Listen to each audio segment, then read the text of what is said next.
Hey everybody, welcome back. So this is part 4 in our Attack of the Vine full set review. This is going to be Ruby, and that's okay if you missed the first 3. I appreciate you for being here, and it will all be in a playlist, so you can start literally wherever you want. You can jump around, you can save your spot, you can do anything like that. So let's just jump into it, all right? And the first card is going to be Rar, which gives, a whole new meaning to Paul's Up. And that meaning is a 1 out of 5, unfortunately.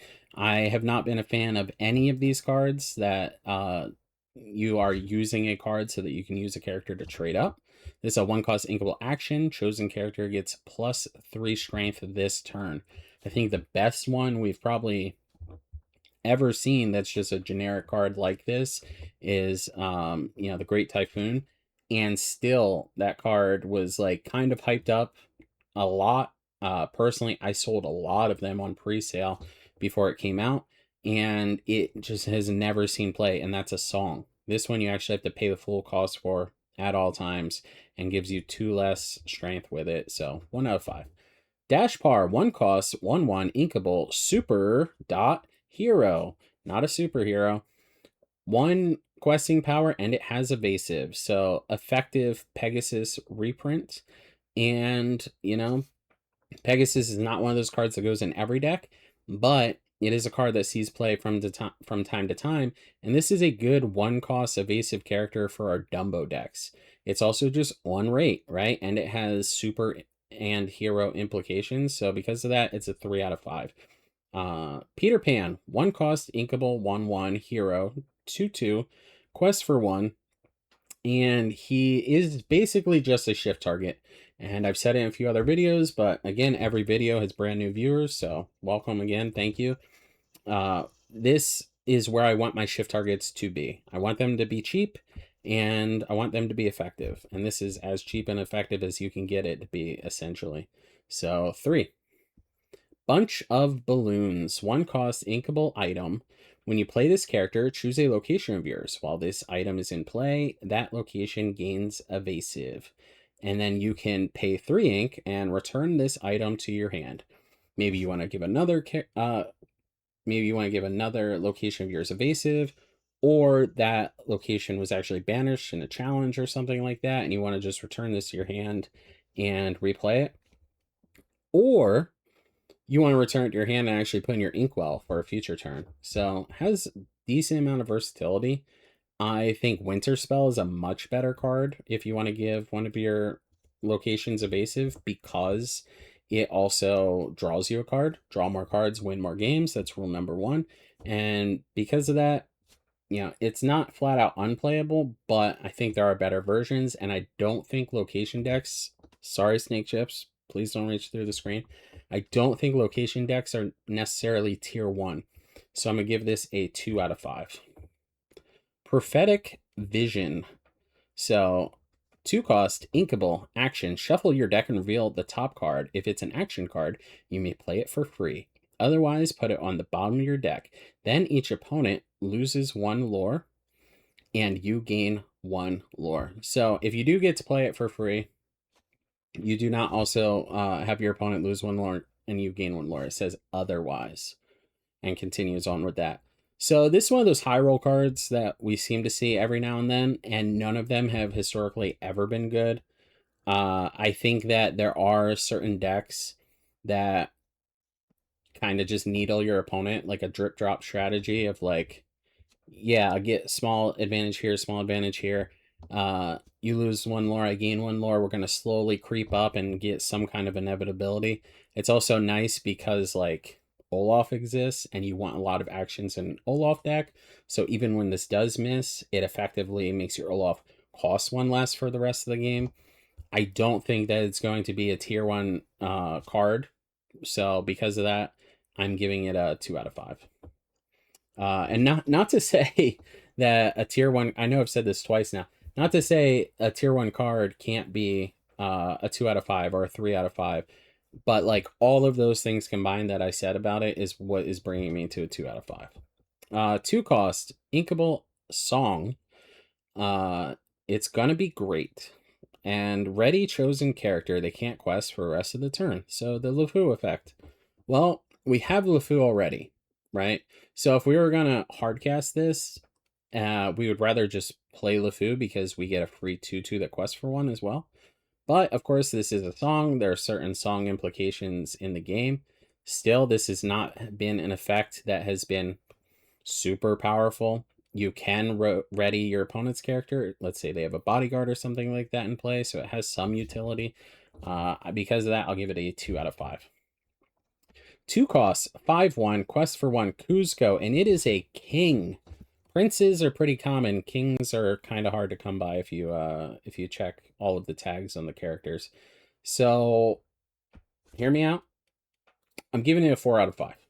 I am typically not looking for the big splashy win conditions when I go through my set reviews.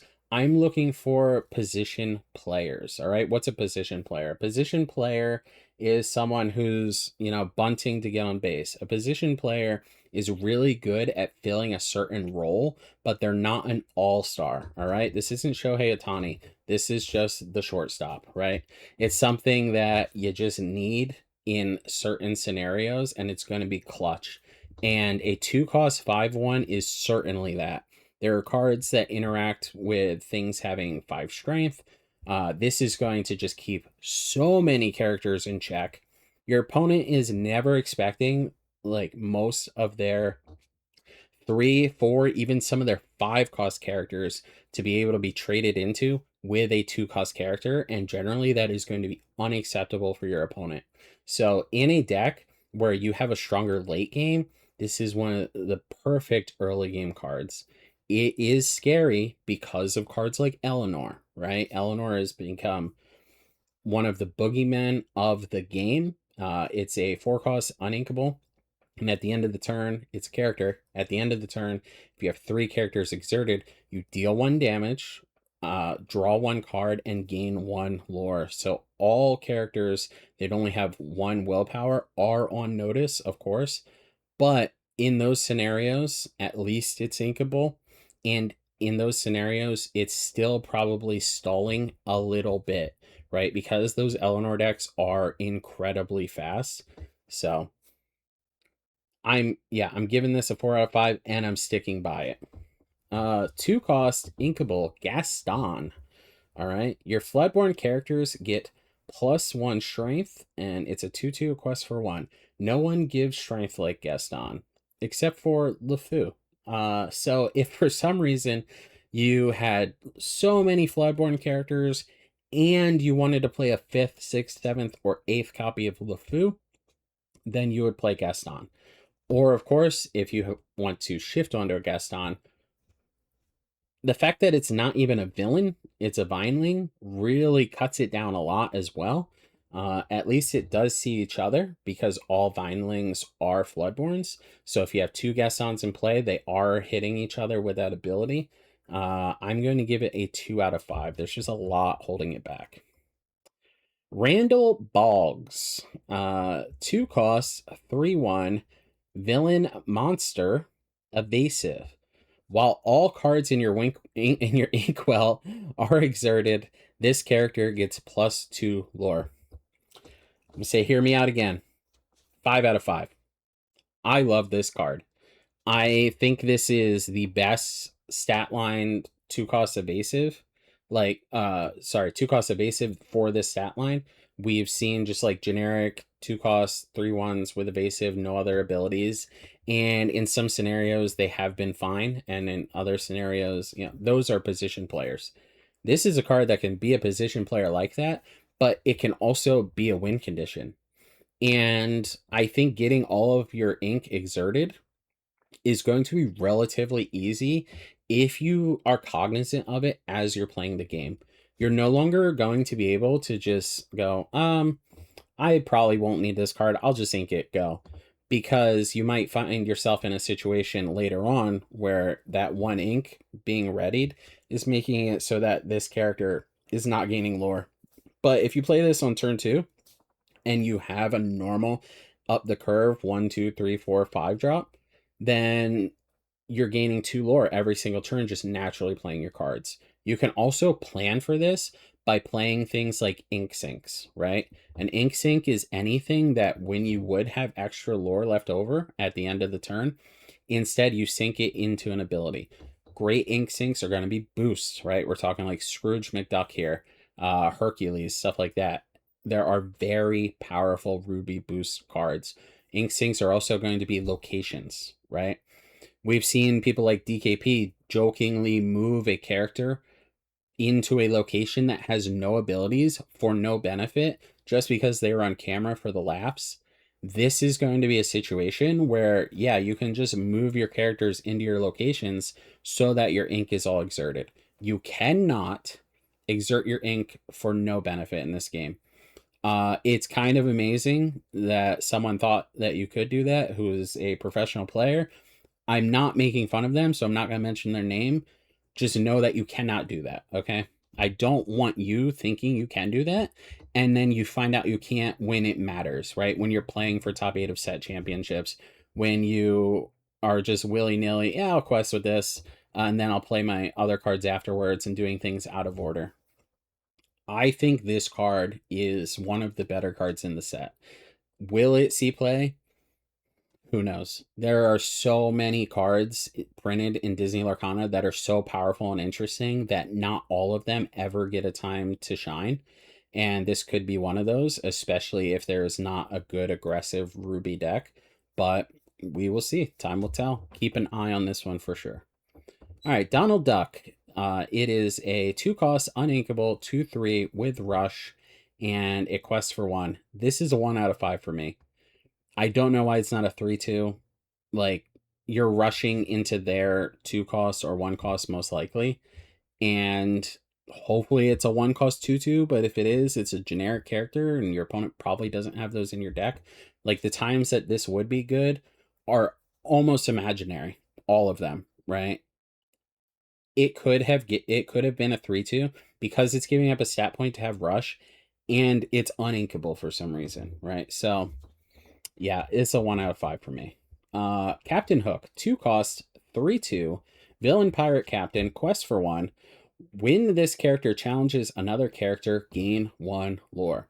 This card's fine. This card's great. It's just like, it's on rate because it's giving up 1 stat point for a small ability. I like to say that there's small abilities and big abilities. This one's a small ability. It has a small upside, right? It's not something that's like really swinging the game. Most likely, you're not going to gain a lore off this character, but it will keep your opponent in check, right? It's something that we saw with like Calhoun and stuff like that. However, we do have cards like Isis that can turn this card on. Again, it's not that big a deal though to gain 1 lore. Like, you could also just quest with it and your opponent challenges it and trades, and it did the same exact thing. So, yeah, I give it a 3 out of 5. It's just a decent card. Gets on base. 2 costs, uninkable, Scream canister item. Exert, pay 2. Exert all cards in your inkwell. Exert chosen opposing character with 2 strength or less. So we see Randall in the picture. Obviously, they're trying to tell you, hey, you should play this card with Randall. Don't listen to them. Don't listen to Ravensburger telling you that, all right? Listen more to like, hey, monsters want their ink exerted, and find out good ways to do that. Like I suggested earlier, this is not a good way to do that. With the way that characters are rated now, unless you're reducing their strength somehow, this is most likely not exerting anything relevant. You're investing way too much ink. I don't know why it's uninkable. This should like clearly be an inkable card, in my opinion. It's a 1 out of 5 for me. Carl's House, flying high. So Carl's House has a bunch of balloons on it, but it's not evasive. What is happening here? I'm available for hire, Ravensburger. I'll work in 3-month stints, and I'll just come through and check the file and just make sure all these continuity errors are cleared up. No, seriously, they have so much on their plate. I am genuinely joking. I always look forward to seeing the development team every time I go to DLCs and stuff like that, but I am available for hire. 2 costs, inkable, 0 to move to, always intriguing. 6 willpower. Once during your turn, you may move chosen character from here to another location for free. If you do, gain 1 lore. First of all, I want to see something. It's still sideways when we click on it. I think this is how a location should be in play. All right, hear me out. Where, if you ask anyone, where do they print the cost of the card? They'll say, oh, in the top left corner. That's where it is. So if you put it in play sideways, it's exerted for some reason. Anyway, I digress. So once during your turn, you may move a character from here to another location for free if you do gain 1 lore. So obviously, this is great with Sugar Rush Speedway. It's absolutely fantastic with that. It's also fantastic with things that trigger when you move characters. It's a free way of doing it. I really like the upside of this card. I don't think there's a home for it. I don't know if Sugar Rush Speedway is ever going to be good enough. It's possible, right? I think that this is a good move in the right direction. And of course, that's an infinity deck. So we have until the end of time for that to ever pan out. So we can always just keep reevaluating these as they come along. For now, I'm giving it a 2 out of 5. But I can definitely see this card having a lot more upside that we're not seeing yet or that has not been printed yet. All right, 3 costs, 2/5, the Bear. It's interesting. Disney buys Hulu, and all of a sudden we have the Bear in Disney Lorcana, so that's cool. What's he cooking up? While this character has damage, he gets +3 strength, and he quests for 1. So far, all of these cards ever printed in the history of Disney Lorcana that say when it has damage have not been great. Let's just be honest. I think this is more of a limited card, but in a core constructed sense, I'll just give it a 2 out of 5. Like, it's not the worst card ever printed, and it is a villain. All right. Splody Head, Experiment 619. So, Rey Mysterio's here. 3 costs, 3/3, quest for 2. By the way, we need an Experiment 824. I know there's not one canon, but simulation confirmed. You know what I'm saying, guys? Some of you do, like 5 of you do. You'll learn. So this is just a generic on rate 3 cost 3/3 that quests for 2. It's not gonna have a shift target or anything like that. It is an alien, but aliens, we care about that more in Amber Steel, not in Ruby. So because of that, I'm giving it a 2. Beast, Fierce Defender. 3 costs, 3/4, Hero Prince, quest for 1. While you have a character named Belle in play, this character gets +2 strength. I say it all the time, cards need to stand on their own. So as soon as it says when you have another thing in play, I'm automatically skeptical. I'm automatically a skeptic of that card. I think this would be more interesting if it said if you have a character named Belle in your discard pile, or if you have a character or a card named the Rose in your discard pile, something like that. Having to also have it in play, and there's not really that many good Belles in the game. There is, of course, the 5 cost one that moves up to 3 damage, but that has also been outclassed recently. So I think they really put this in here so that we had a shift target in sealed. And because I'm giving it a 2 out of 5. Boo! Energetic Child. 3 costs, uninkable, 0/1 with Rush, and it's a hero. Quest for 1. Yeah, we're totally questing with this character. It has Catastrophe. Whenever this character challenges another character with 3 strength or less, banish that character. So what's going to happen? If we don't have a bodyguard, we are going to banish one of their characters, and then they're going to use anything they have left over, and they're going to banish this. So this is effectively almost always a 1-for-1. And if we're not manipulating their strength somehow, this is also most likely trading down as a 1-for-1. So it is interesting that there are things that care about having Boo in play and stuff like that. But in general, I gotta give this a 2 out of 5 as far as constructive purposes go. Sully, 3 costs, 2/5, hero monster. When you play this character, you may exert all cards in your inkwell. Again, monsters apparently want their ink exerted. So that's interesting. While all cards in your inkwell are exerted, this character gains Rush, and it quests for 1. This gaining Rush on turn 3, I feel like will rarely matter.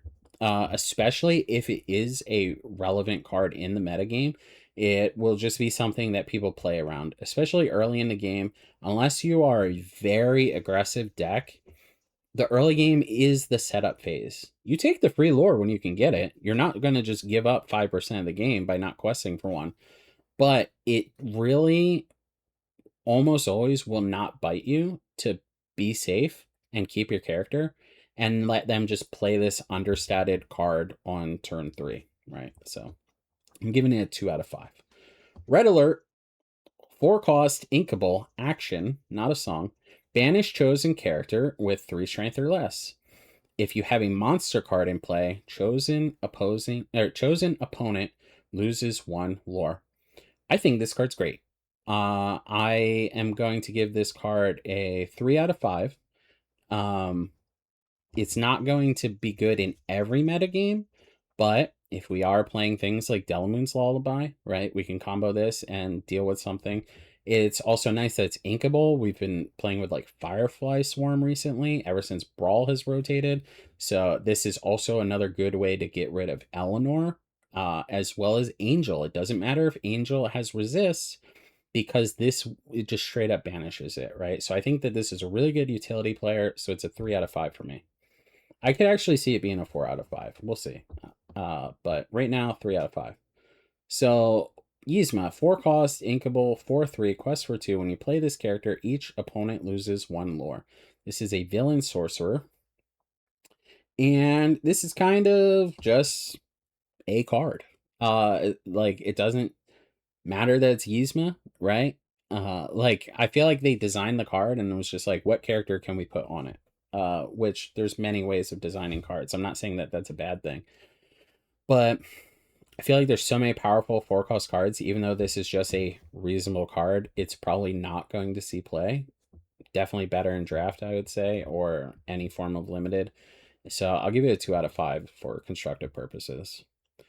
Carl Fredrickson, 4 cost, inkable, 3/3. When you play a location, you may move this character and up to 1 of your other characters to that location for free. Whenever this character quests while at a location, draw cards equal to that location's lore. So obviously this is meant, quest for 1. Obviously this is meant to be played with Paradise Falls, right? But I do not like playing cards that cost 4 or more that don't serve like a very strong purpose in either doing something the turn it comes into play, doing something when it leaves play, or it's just like you have to have this effect in your deck for it to function. And this is not going to fall into any of those categories. So I'm going to give this one a 2 out of 5. Pacha, Panic Customer, 4 cost, inkable, 4/4, 2/6 with Reckless. He's a hero. During your turn, this character gets +4 strength.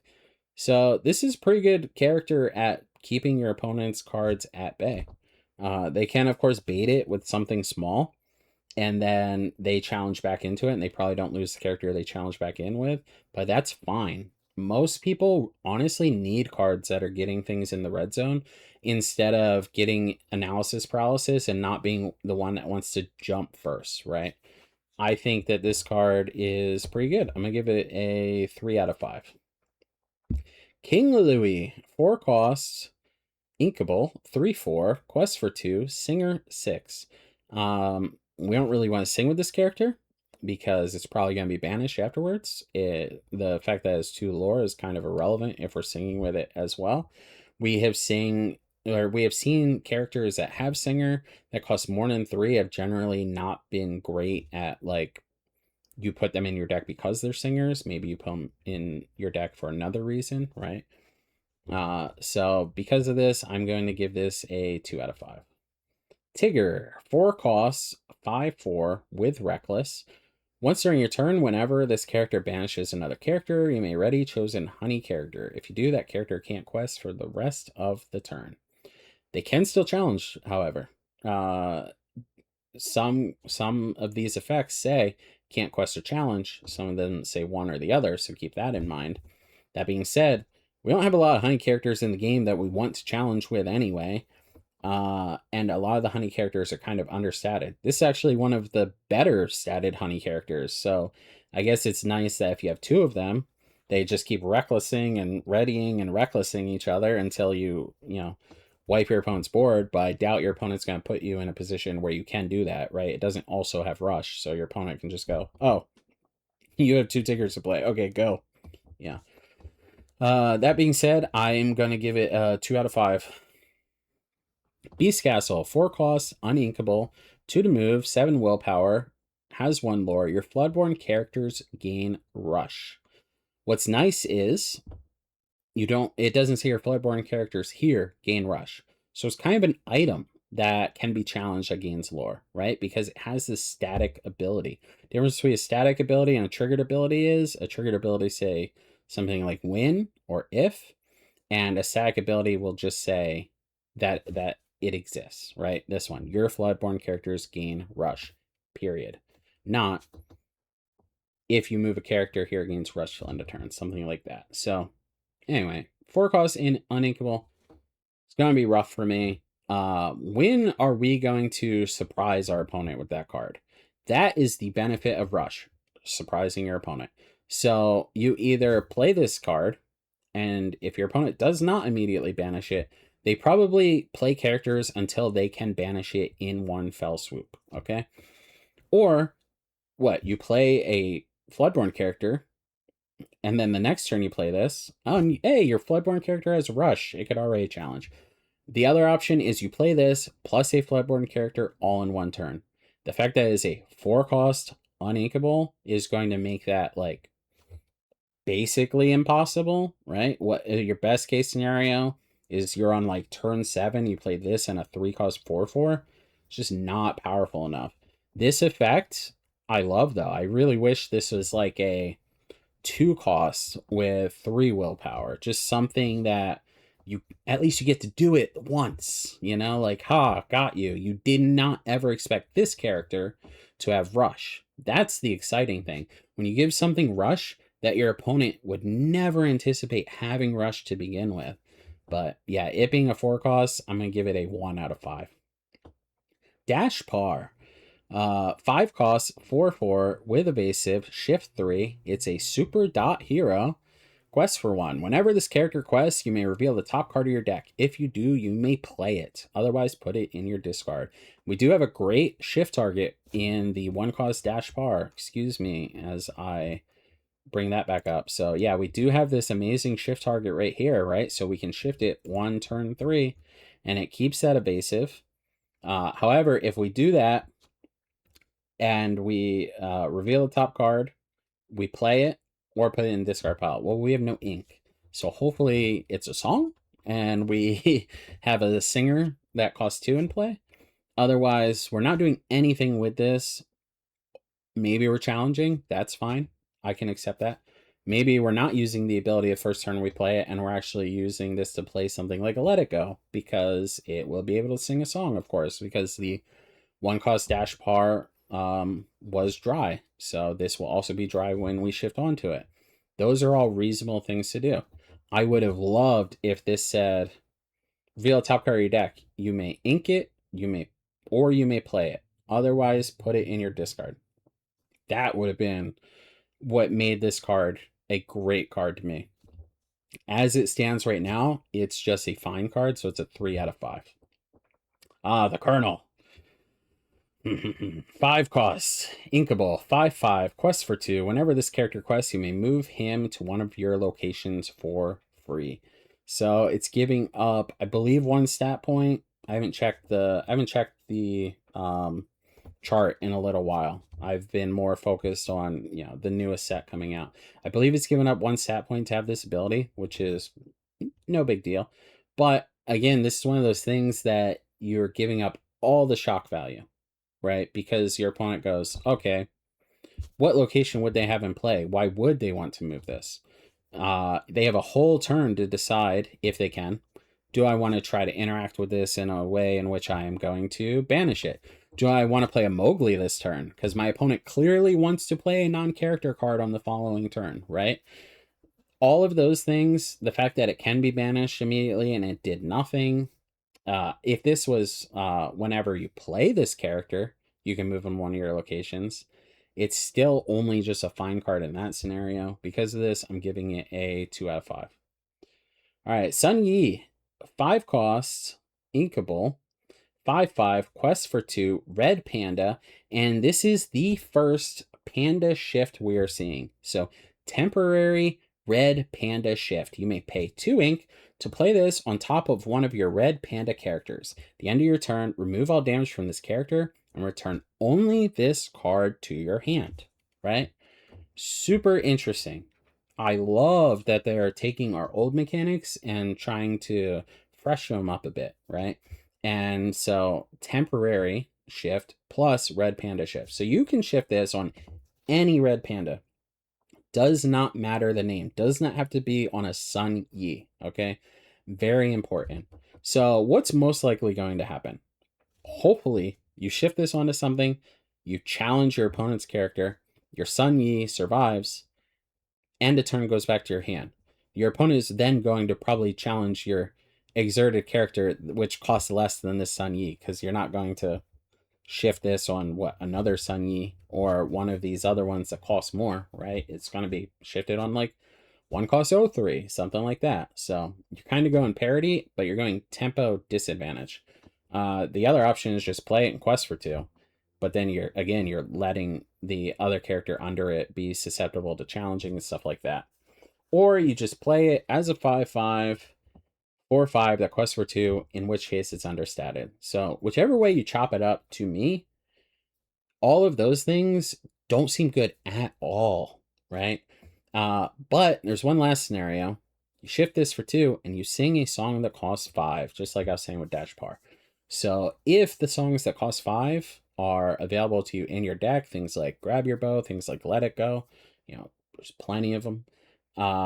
If those are something that you're worth losing, most likely losing the character under it, and most likely losing a lot of tempo to put it back into your hand, then it's okay. So it's a 2 out of 5 for me. Mei Lin Lee, 6 costs, 4/5, quest for 3, temporary shift 3. So this has temporary shift 3. This one had temporary red panda shift 2. This one says you may pay 3 ink to play this on top of one of your characters named Mei Lin Lee. At the end of turn, remove all damage from this character and return only this card to your hand. It's a 4/5 quest for 3. Once during your turn, whenever this character sings a song, gain 3 lore. All right. It has the same downsides as the Sun Yi, right? I think it's pretty interesting. I think that the whole, like, not only am I questing, but I'm also, or sorry, not only am I singing, but I'm also kind of questing, right? That is really interesting. The fact that it says once during your turn, I think is really too safe. Like, there are ways to ready characters.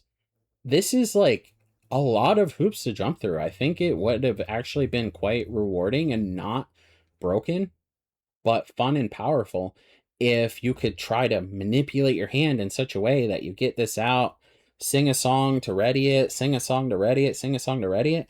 And yeah, if you just have like all the things, if you have everything go great for you, it's very powerful and you win.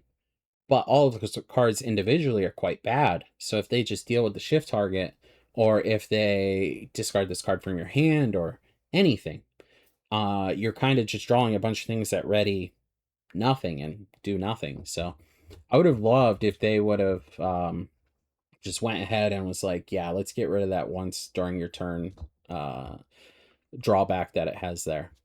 So, one of the reasons I was pointing out temporary shift versus temporary red panda shift, I am very afraid that a lot of the newer players are going to get quite confused by this. I understand, hey, turning red, all of the characters turn ruby.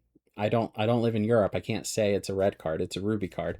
And I hope that I don't hear a lot of bad stories about people playing, in pre-release at set championships, something like that, and having a real bad feel bad moment when they are trying to connect the wrong characters and then they're not able to accomplish what they thought they were, especially if you're drafting, right? Because it can be kind of overwhelming not looking at your picks and going, do I have Ming Lee? Do I have this one? Do I have Malin Lee? You know, and then thinking, yes, I do. I'll take this, and then you don't, and then you have these cards that you don't think do what they're supposed to. So just be very careful about that. Seriously. Um, I'm going to give this card a 3 out of 5. I think it's just an average card. Again, it seems like I'm like ragging on the legendaries in this set a little bit. I think that this is the best set ever designed. I think that genuinely this is the best set ever designed because I think that the cards are interesting, playable, and not broken.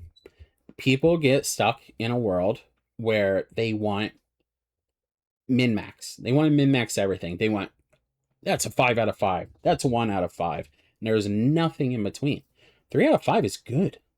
There have been some legendaries printed that are a 1 out of 5. And not only is that not great for opening the booster packs, it's not great for playing, it's not great for anything.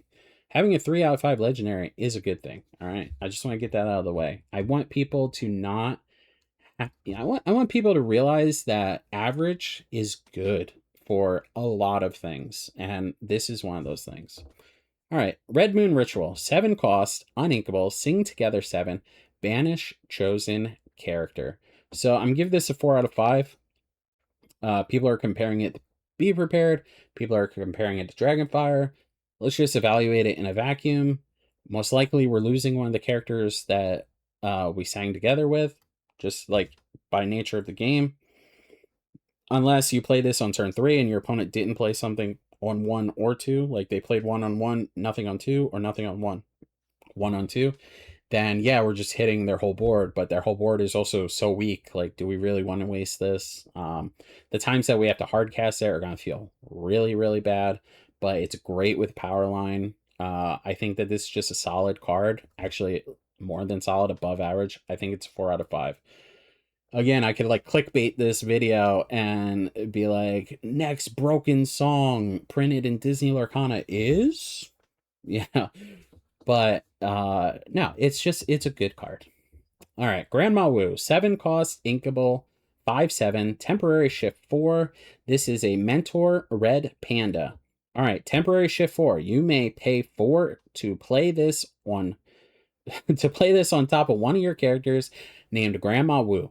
At the end of the turn, remove all damage from this character and return it to your hand. Again, I'm not going to get into the spiel again. You can go back, 45 seconds, 67 seconds, and hear the same spiel. So, whenever this character challenges another character, you gain 2 lore, and each opponent loses 2 lore. It naturally quests for 1. The fact that you have to play this on a Grandma Wu and it's not a red panda shift means that it is never a surprise, right? At least if it was temporary panda shift, your opponent could have no idea that this is coming because you have a Mei Lin Li in play, you have a Ming Li in play, you have a Sun Yi in play, anything like that. Because it has to be Grandma Wu, I have to knock points off of it. And I'm going to give it a 2 out of 5. Ming Li, 9 costs, inkable, 10/10, is a mentor giant red panda.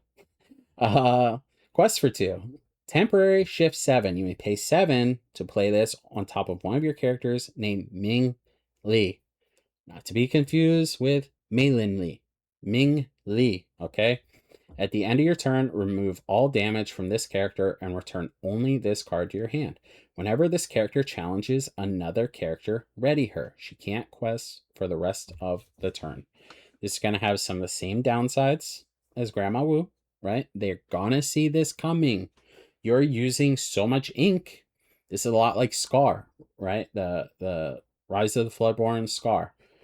You're using so much ink, you also are not going to have more ink, most likely, to play exert effects. There are ways to give this rush. Again, we want cards to stand on their own, but at least if you somehow were playing this for 9 or cheating it out in a different way other than shifting it on a Ming Li, Because as far as I'm concerned, if my opponent plays Ming Li and they're going to go to 7 ink, and I know this is in their deck, or even if I don't, I'm most likely just not questing, right? If this is your board wipe and I can play around it by not questing, that's a serious problem. It could be good if you play it with other board wipes, right? What do you do when you know your opponent has this in their deck? They also have Be Prepared in their deck, or they also have Raging Storm in their deck. That's a good conversation. That is a very enticing conversation, because the way to play around those board wipes is quest with everything. The way to play around this one is not quest with anything until you can win, right? So if you, especially in an open deck format or games 2 and 3, really, you will gain some advantage. If you compare this with one of those other cards, I think that makes it a lot better. Evaluating this card on its own is still so powerful, but you could play Monstrous Dragon for the same cost, right? And Monstrous Dragon barely sees play. And that has been just an incredible card throughout the history of Disney Lorcana. So having said all that, and if you watched the last video, we will have a tier list up on the screen, and you can see my initial thoughts on this card without talking through it out loud, and without consulting anyone else about it. So we'll see if it's different. With everything I said, I'm going to give it a 3 out of 5. I feel like I may have given it a 2 out of 5. We're all about to see together. But yeah, if you are able to pair it with all those things I was saying, it's going to be significantly better for you. All right, so let's look at that. And yes, I know this is kind of a nightmare. This is kind of a nightmare to look at, but it was the best thing I have. All right. So let's go over this a little bit. Randall, I believe I kept the same. These two I kept the same. So I did not put Ming Li up here on the 3s. I put it on a 2 initially thinking about it. But I know, yeah, this is why it's so helpful to have these conversations. You guys can screenshot that if you want. Hopefully you can still see it. Let's bring up just me. Less distractions, right? Not actually just me. I don't want to jump scare you. Or do I? No, I don't. So I think that it is incredibly beneficial to talk through this stuff. And you can see why.